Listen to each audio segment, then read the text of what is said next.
Yo creo que aquí está pasando algo bastante llamativo, sobre todo por la pregunta que le hizo la entrevistadora y por la respuesta tan exacta y tan confiada que dio Díaz-Canel. Eso nos deja una pregunta. Díaz-Canel estaba autorizado a decir esto, porque si él tomó las riendas de la entrevista y afirmó que hubo contactos con Estados Unidos, pero que no se ha podido avanzar y que todavía no existe una agenda de debate, esa frase puede ser la pieza que faltaba para entender los pasos que está dando la administración Trump. Pero vamos a llegar a eso más adelante. Primero quiero situarlos en el contexto. Presidente, ¿cuánto tiempo usted cree que puede Cuba resistir sin un acuerdo con Estados Unidos? Nosotros no tenemos otra alternativa que resistir. Esta palabra resistir va a aparecer durante toda la entrevista. Sirve para hablar de la economía, de los apagones, de la política exterior, de la guerra y de la supervivencia personal. Pero una cosa es resistir, porque no existe alternativa, y otra muy distinta es presentar esa falta de alternativa como una estrategia victoriosa. Ahí empieza la historia. La primera maniobra no ocurre cuando hablan de Estados Unidos. Ocurre mucho antes, cuando la entrevistadora le pregunta qué es exactamente el sistema que la cúpula está construyendo. Porque en Cuba ya aparecen propiedad privada, patrones, empleados, tiendas en dólares y diferencias sociales cada vez más visibles. Eso no es una discusión filosófica, es lo que la entrevistadora describe en la entrevista. Pregunta a usted. ¿Tú podrías vivir con 20 horas apagón? ¿Estás acostumbrado a vivir con 20 horas apagón? No. ¿Tú sabes lo que hay que hacer para vivir con 20 horas apagón? Pero usted, el socialismo sigue en Y, Cuba. y hay apagones por culpa de la revolución, y hay apagones por culpa No. del socialismo, o hay apagones por culpa del imperialismo. Pero, entonces, ¿de qué lado está la razón, Mónica? Pero ustedes están... No estoy hablando de razón, te estoy preguntando. Ustedes están enfrentando eso, lo que parece, con reformas capitalistas, o sea, hacer el... La pregunta no es si una palabra suena bonita, la pregunta es qué queda del socialismo cuando para sobrevivir tienes que abrirle la puerta a relaciones que antes presentabas como incompatibles con ese modelo. Y aquí aparece la primera jugada de la entrevista. Díaz-Canel acepta durante un instante la expresión reformas capitalistas y enseguida la retira. Fíjense en el movimiento. La palabra capitalismo sirve para explicar la apertura, pero no puede quedarse encima de la mesa, porque entonces alguien podría hacer la pregunta obvia. Si el capitalismo está resolviendo lo que el socialismo no pudo resolver, ¿por qué la cúpula sigue presentando el socialismo como el destino inevitable? La respuesta es que el socialismo nunca llega del todo. Siempre está construyéndose, siempre está en tránsito, siempre necesita otra etapa. Ese es el mecanismo perfecto para una dictadura que no quiere rendir cuentas por el resultado presente. Si el socialismo es una obra terminada, hay que evaluar lo que produjo, hay que explicar la escasez, la desigualdad, los salarios destruidos, la falta de electricidad, el fracaso productivo y el control absoluto de la propiedad. Pero si el socialismo es un anhelo que todavía viene en camino, todo fracaso puede ser presentado como una imperfección de la etapa. El problema nunca es el modelo que administra la cúpula. El problema es que el modelo todavía no ha llegado. Así, la dictadura puede introducir propiedad privada sin admitir una transición.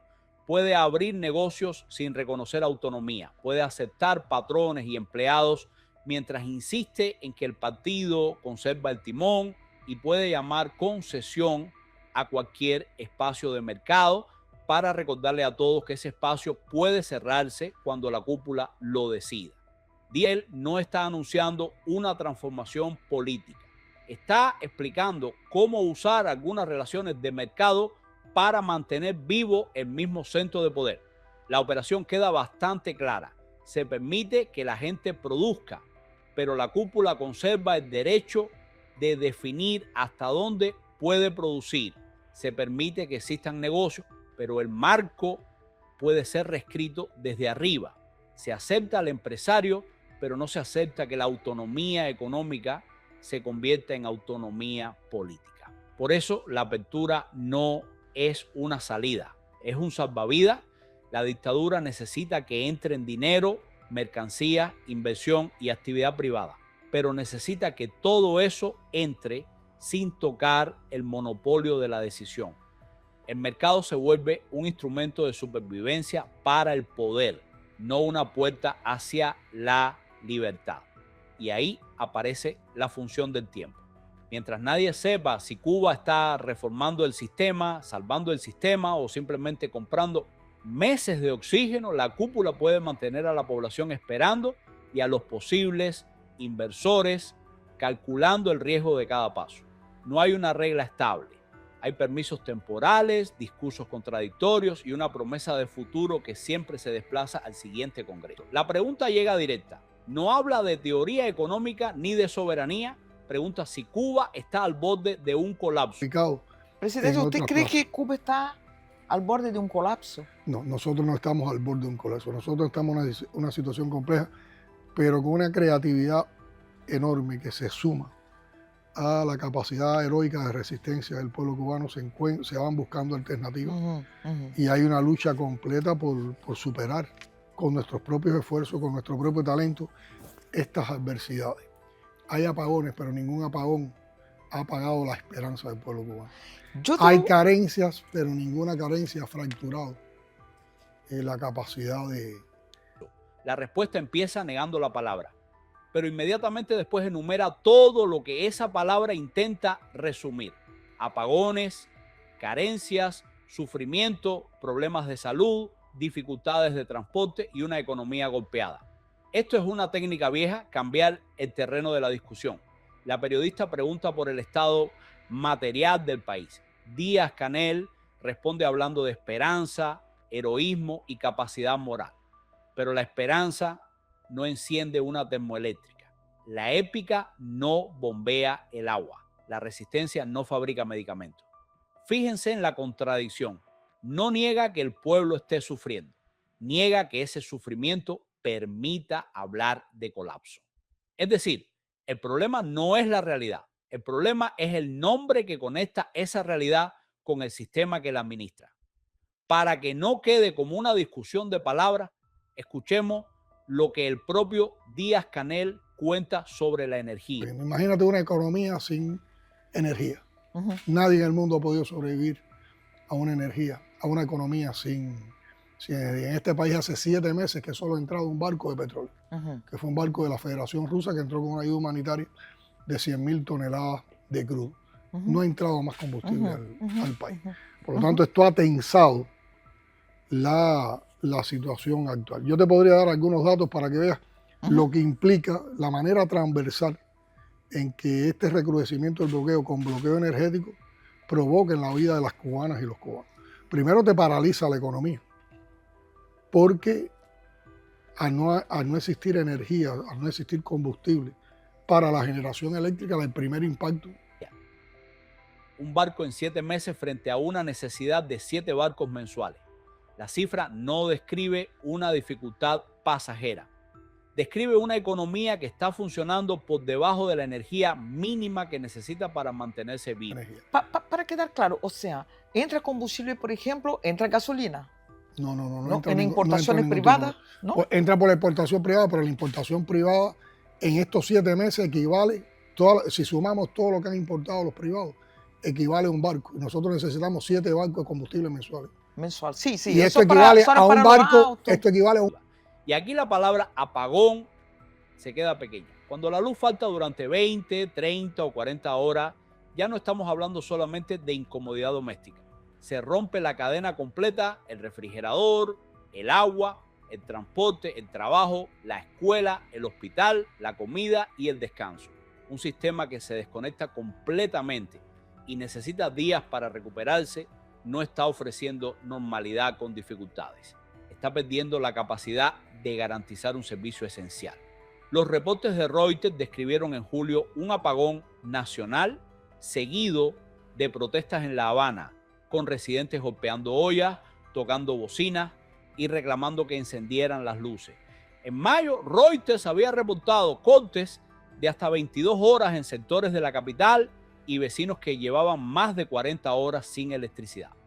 F describió la crisis energética como el resultado de una combinación de sistema obsoleto, déficit de inversión y falta de combustible, con apagones diarios superiores a 20 horas en La Habana y de hasta 3 días en otras provincias. Eso no elimina el impacto de las sanciones estadounidenses. Lo que elimina es la coartada de una sola causa. La crisis tiene presión externa, pero también tiene décadas de deterioro, falta de inversión, obsolescencia y decisiones tomadas por la misma cúpula que ahora pide paciencia. Él extiende la lista. Habla de salud, vacunación, embarazos, cirugías, cáncer, medicamentos y mortalidad infantil. Eso yo le llamo genocidio y te voy a dar datos sobre todo de un sector tan sensible como el de la salud. En estos momentos, por esas limitaciones con este cerco energético, nosotros tenemos más de 64.000 niños que han nacido en estos tiempos que tienen desactualizados sus esquemas de inmunización. Eso es una cosa que Cuba siempre la ha tenido al día. El sistema de inmunización de la población infantil y el sistema de vacunación cubano, que es universal, que es gratuito, que es inclusivo totalmente, hoy está afectado. Más de 34.000 embarazadas hoy no pueden recibir el tratamiento de ecografía que se le hacen para seguir este periodo. ¿Aumentó la mortalidad infantil? La mortalidad infantil, que siempre la hemos tenido entre 4 y 5, que son indicadores entre 4 o 5, ¿no? De mortalidad infantil, de muertes por cada 1.000 nacidos vivos. Cada 1.000. Esa es una tasa de países desarrollados. Ahora se nos ha duplicado. Todavía con lo que se duplica, nuestros indicadores son competitivos, por decirlo de alguna manera, con el resto del mundo. Se duplicó. Pero se duplicó. Eso significa muertes de niños que se podían haber evitado. La palabra sale de los datos que la propia cúpula pone sobre la mesa. Cuando un sistema sanitario no puede sostener vacunación, seguimiento prenatal, cirugía, tratamientos oncológicos y medicamentos esenciales, la emergencia dejó de ser energética. La electricidad fue el primer síntoma visible. Después aparece todo lo demás. Y entonces la entrevista se vuelve contra él. Porque si todos esos datos son parte de la explicación oficial, la pregunta ya no es si Cuba está en una situación compleja. La pregunta es, ¿cuánto deterioro hace falta para que la cúpula acepte llamar colapso a lo que la población ya está viviendo por parte? La medida aquí es otra. Los rasgos materiales de la crisis ya están instalados en la vida cotidiana. Servicios esenciales que fallan, una red eléctrica inestable, economía paralizada, hospitales limitados y una población que sale a la calle cuando el cansancio supera el miedo. La entrevista llega a las protestas y vuelve a repetirse la misma operación. Presidente, ¿por qué prender personas que protestan? ¿Y en qué lugar del mundo no hay gente que Acá no hubo prisión. ¿Cuándo la gente protesta? ¿Por qué la gente protesta en el mundo? Cuando siente insatisfacción. Sí, económica ¿En qué lugar del mundo no hay insatisfacciones económicas? Sí. ¿Y por ¿Cuál qué? es la diferencia que hay en Cuba? Bueno, primero aquí la gente, por lo general, cuando hacen reclamos, lo hacen ante las instituciones del Estado y del partido, porque tienen confianza en esas instituciones. Y van y hacen los reclamos y se les atiende y no se les reprime. Ahora, la comparación parece razonable hasta que se mira lo que viene después. Díaz-Canel empieza diciendo que en todos los países hay insatisfacción económica. Después afirma que en Cuba los reclamos se atienden y que no se reprime a quien reclama. La fórmula está diseñada para borrar el primer momento de la protesta. Primero hay un apagón, después no hay agua porque no funcionan las bombas. Luego se pierde la comida, se paraliza el trabajo y la gente sale con una cazuela. Y cuando la gente sale, la dictadura deja de ver al vecino y empieza a ver al enemigo. Reuters documentó protestas en La Habana vinculadas a apagones prolongados. En julio reportó residentes golpeando ollas y reclamando por la electricidad. El problema no es que cada protesta tenga la misma escala, ni que todas terminen en una movilización nacional. El problema es que se repiten, se desplazan por barrios y aparecen cada vez que la crisis toca un límite básico. El Observatorio Cubano de Conflictos reportó 107 protestas presenciales en junio de 2026. Para julio, reportó 1.415 entradas entre protestas, denuncias y expresiones críticas, de las cuales 72 fueron protestas presenciales, según los resúmenes publicados por Infobae y Cubanet. Martín Noticias también describió el récord de protestas presenciales de junio y el vínculo con apagones, servicios públicos y deterioro de las condiciones de vida. La cifra de 1.415 no significa 1.415 marchas callejeras, pero tampoco se puede usar esa precisión metodológica para fingir que el descontento no existe. La cifra incluye distintas formas de denuncia y expresión crítica. Las protestas presenciales son una categoría separada. En conjunto, las categorías muestran algo que la cúpula no puede resolver con una etiqueta. La protesta dejó de ser una escena excepcional. La entrevistadora pregunta por qué Cuba no podría atravesar una situación parecida a la de Venezuela. La pregunta es política. Quiere saber qué hace diferente a la cúpula cubana y qué apoyo conserva realmente. La respuesta de Díaz-Canel no empieza hablando de instituciones, elecciones, respaldo social ni solución económica. Empieza hablando de unidad y sacrificio. Presidente, usted habló de Venezuela. ¿Por qué no hay un riesgo de que pase en Cuba lo que pasó en Venezuela? ¿Qué tiene Cuba de diferente de Venezuela para que no pase lo mismo? A mí no me gusta. O sea, que tenga un presidente que obedezca a Estados Unidos, como Del sí está obedeciendo a Estados Unidos. A mí no me gustan las comparaciones, y mucho menos con Venezuela, que es una nación y sobre todo un pueblo con el que tenemos una relación histórica. La diferencia, y más que verlo como una diferencia, lo que puede impedir en Cuba que ocurra una cosa así, tiene que ver con nuestra historia, tiene que ver con la manera en que nuestro pueblo está unido alrededor de la revolución, con la manera en que nuestro pueblo defiende la revolución. Tiene que ver también con la decisión que tenemos la mayoría de los revolucionarios de dar la vida. La pregunta era si la estructura de poder cubana podía sufrir una fractura. Díaz-Canel responde como si la población ya hubiera firmado un juramento militar. Pero un pueblo que reclama agua no está declarando automáticamente que quiere morir por una estructura de poder. Un vecino que sale a golpear una cazuela no está entregando un consentimiento para que la cúpula hable en su nombre. La retórica hace una sustitución. Toma a la población que sufre y la convierte en una reserva de sacrificio. ¿Usted cree que el pueblo quiere dar la vida por la revolución? Un pueblo que está necesitando agua, sale por la mañana. ¿Será, presidente? La mayoría de ese pueblo está dispuesto a dar la vida por la revolución. Y lo ha demostrado en otras ocasiones. ¿Quiénes dieron la vida en Venezuela? 32 combatientes cubanos que son parte de ese pueblo, que tienen familias como parte de ese pueblo. ¿Por qué dieron la vida en Venezuela? ¿En qué creen esa gente? Si 32 dieron la vida en Venezuela, ¿qué no harían millones de cubanos por defender la revolución? ¿Por qué eso no es creíble para alguna gente en el mundo? ¿Por qué eso no es creíble? ¿No les basta ese ejemplo? Esos son 32 cubanos que murieron ahí, con familias, procedentes de familias humildes, de familias que están sufriendo las mismas cosas que sufre todo nuestro pueblo hoy en día. ¿Por qué esos tuvieron esa actitud? ¿Eran de otra galaxia? ¿Eran distintos? ¿O eran representantes? ¿Eran exponentes? Este es el salto más grande de toda la entrevista. Díaz-Canel pregunta quiénes dieron la vida en Venezuela. Después pregunta qué no harían millones de cubanos si 32 cubanos murieron defendiendo la revolución. Eso no es una prueba de apoyo popular, es convertir una misión armada en un plebiscito. La confirmación pública y los reportes de AP y Dedo Vive sitúan a los fallecidos dentro de las Fuerzas Armadas Revolucionarias y el Ministerio del Interior. CNN y BBC describen su vínculo con tareas de seguridad e inteligencia en Venezuela. Dedo Vive recogió la explicación de que cumplían misiones a solicitud de órganos homólogos y la descripción venezolana de tareas de protección y defensa institucional. AP informó de los homenajes oficiales a los 32 militares en La Habana.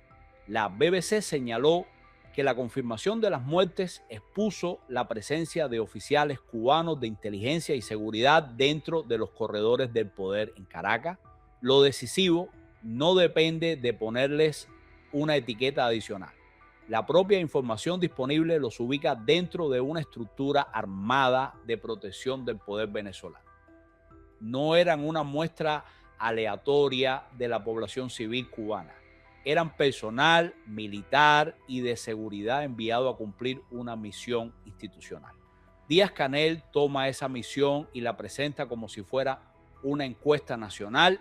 Si ellos murieron por la revolución, millones también estarían dispuestos a hacerlo, pero compartir un origen humilde, tener una familia en Cuba o sufrir carencia, no convierte a un militar desplegado en una representación automática del deseo de toda la nación. Después de convertir a los 32 en un espejo de millones, Díaz-Canel amplía la escena. Ya no habla solamente de una posible invasión, habla de una economía, una sociedad y una población organizadas para la guerra. La contradicción vuelve a ser brutal. En el bloque anterior, el país no puede garantizar combustible, agua o electricidad. Ahora el discurso asegura que las estructuras de tiempo de guerra están activadas. El secreto no demuestra una capacidad militar, demuestra que la entrevista quiere producir una atmósfera de amenaza. La cúpula no entrega un plan operativo, pero sí entrega una imagen. Cuba está rodeada, la guerra puede llegar y cada ciudadano tiene que ocupar un lugar. Nosotros tenemos una concepción que parte de nuestra historia, que es defensiva, que es la guerra de todo el pueblo.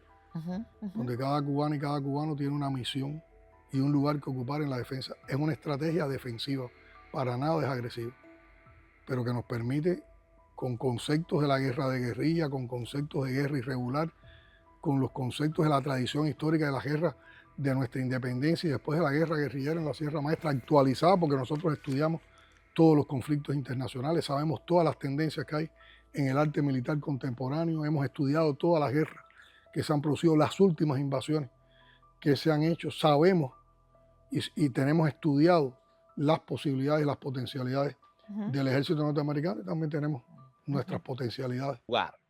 Aquí está la función política de la doctrina: convertir una decisión de la cúpula en una obligación moral para todos los demás. Si la dictadura decide resistir, el pueblo debe resistir. Si la dictadura decide enfrentarse, el pueblo debe combatir. Si la cúpula queda acorralada, la nación entera debe presentarse como escudo. Eso no es participación popular, es patriotismo obligatorio y la palabra pueblo empieza a tener dos significados. Para los apagones, el pueblo es la población que tiene que aguantar. Para la guerra, el pueblo es una masa militar disponible. Para las decisiones, el pueblo desaparece. No decide el modelo, no decide la política, no decide quién negocia y no decide quién puede seguir gobernando. La entrevista vuelve al miedo personal. La pregunta aparece después de la captura de Maduro. Esta ya no es una respuesta sobre la economía. Tampoco es una respuesta sobre cómo resolver los apagones. Es la cúpula hablando de su propia supervivencia, como si fuera la supervivencia de la nación. Díaz-Canel no dice, vamos a resolver la crisis, dice, si llega la hora, vamos a morir peleando. Y ahí el tono cambia. Deja de hablar como administrador de un país y habla como alguien que prepara un testamento político. El problema es que su decisión personal no puede convertirse en el destino obligatorio de millones de cubanos. Él puede decir que no tiene miedo. Los cubanos tienen derecho a no aceptar que una guerra decidida por la cúpula se presente como su destino. Después de esta retórica, la entrevista queda lista para la pregunta final. Si hacia adentro la cúpula necesita fabricar una guerra para demostrar que todavía controla al pueblo, ¿qué posición conserva hacia afuera cuando llega a hablar con Estados Unidos? Yo creo que aquí está la parte más llamativa de toda la entrevista. No por la frase más agresiva ni por la amenaza más ruidosa. sino por la respuesta exacta que Díaz-Canel da cuando le preguntan si existe una conversación real con Estados Unidos, porque si él estaba autorizado a decirlo. Entonces estamos ante una confesión política. Y si no estaba autorizado o no conocía todos los canales que se mueven alrededor de la cúpula, entonces estamos ante una radiografía del poder cubano. En cualquiera de los dos casos, la frase importa. Volvamos al momento exacto. Entonces nosotros, como en otras épocas, hemos tratado de buscar un canal de comunicación, un canal de diálogo, pero no estamos en una... canal? Ese canal está muy estancado. No dice que el canal no exista, dice que está estancado. A ver, hay una voluntad de dialogar y hay una voluntad de conversar. Y hemos tenido, y hay funcionarios nuestros que han tenido determinados encuentros con funcionarios del gobierno de los Estados Unidos. Pero de ahí para allá no se ha podido avanzar. Todavía no hay una agenda de debate sobre temas que podamos plantearnos una construcción conjunta. Porque el gobierno de los Estados Unidos constantemente está aplicando una retórica de amenaza de guerra. Ahora el secretario de Estado acaba de decir, por una parte, de que Cuba es la que ha configurado una red de terrorismo de izquierda. Aquí hay que ser muy precisos. Contactos existen. La propia respuesta los reconoce. Lo que no aparece es una negociación política sustantiva, estable y con una agenda capaz de producir un acuerdo. Esa diferencia es el centro de toda la conclusión. La frase tiene dos partes. Primero, no se ha podido avanzar y no existe una agenda. Segundo, la cúpula cubana quiere presentar ese estancamiento como consecuencia de la amenaza estadounidense. Pero incluso si aceptamos que Washington está presionando, la pregunta permanece. ¿Quién está sentado del lado cubano y quién puede comprometer a la dictadura? La primera lectura es la más dura para él. Si los contactos decisivos pasan por Raúl Castro, por el círculo familiar, por los mandos militares o por interlocutores que no tienen una silla pública junto a Díaz-Canel, entonces Díaz-Canel puede ser la cara visible de decisiones tomadas por otros. No sería el centro soberano de la política cubana, sería el hombre encargado de administrar la fachada institucional, repetir la línea oficial y absorber el costo público de las decisiones. Esta hipótesis no sale de una imaginación conspirativa. Se apoya en que Raúl aparece asociado a la conducción de las conversaciones y en que un familiar suyo aparece como interlocutor reportado. También se apoya en la reunión del jefe de la CIA con esa figura, el MININT y la inteligencia, y en el canal militar con Estados Unidos. Si esta lectura es correcta, la respuesta de Díaz-Canel confirma que es un puesto a dedo con capacidad limitada para decidir el destino de la finca. Y eso explicaría por qué puede hablar con seguridad de un canal formal, pero no puede mostrar una agenda ni un avance. La negociación real estaría en otra habitación. La tercera vía es la que mejor explica todas las piezas al mismo tiempo. Díaz-Canel puede estar autorizado a hablar y formar parte de la conducción formal. Puede haber dirigido algunas conversaciones junto con Raúl, pero eso no significa que controle todos los canales ni que tenga la última palabra sobre lo que se ofrece, sobre quién habla con Washington o sobre el destino de la familia Castro. Esta hipótesis no es una salida cómoda, es más incómoda porque muestra una estructura de poder compartida, opaca y escalonada. Díaz-Canel sería suficientemente importante para dar la cara, pero no necesariamente para decidir qué ocurre detrás de la puerta. Raúl conservaría peso estratégico. Su familia tendría canales propios, los militares y la inteligencia mantendrían sus interlocutores y la televisión mostraría una sola voz intentando presentar como unidad una estructura con varios centros de decisión. La reunión de Ratcliffe con Raúl Guillermo Rodríguez Castro en MININT y la inteligencia encaja en esa lectura. El encuentro del Comando Sur con mandos militares cubanos también. La participación declarada de Raúl en las conversaciones encaja igualmente. La hipótesis se sostiene sin afirmar una ruptura abierta dentro de la cúpula. Basta observar que el sistema no funciona como una presidencia normal donde una sola figura explica, decide y responde por todo. La frase de Díaz-Canel puede ser verdadera en el nivel formal, hubo contactos y él participa, y al mismo tiempo incompleta en el nivel estratégico. No controla todos los canales ni puede convertirlos en una agenda común. Por eso esta tercera vía es la más fuerte. No lo convierte en un simple muñeco sin capacidad, pero tampoco le concede un poder absoluto que la evidencia pública no demuestra. Por eso la pregunta no es solamente si Díaz-Canel quiere negociar. La pregunta es, ¿quién puede decidir qué se negocia y quién tiene autoridad para comprometer a la cúpula? Si Díaz-Canel no está en la mesa real, entonces su respuesta confirma que es la cara de un poder que se mueve por detrás de él.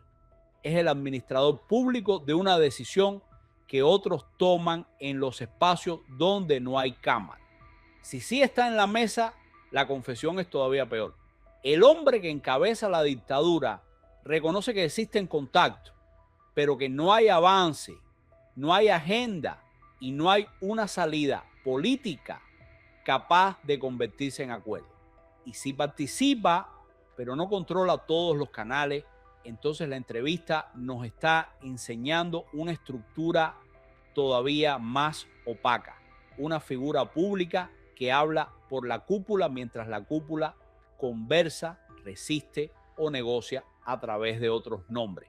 Lo único que la entrevista deja claro es esto: contactos existen. Lo que no existe, según las propias palabras de Díaz-Canel, es una mesa política sustantiva, estable y con una agenda de decisiones. La dictadura cubana llegó a esta conversación después de ganar tiempo con reformas provisionales, después de negar que la crisis material fuera un colapso y después de convertir al pueblo en una figura de guerra dispuesta a morir por la cúpula.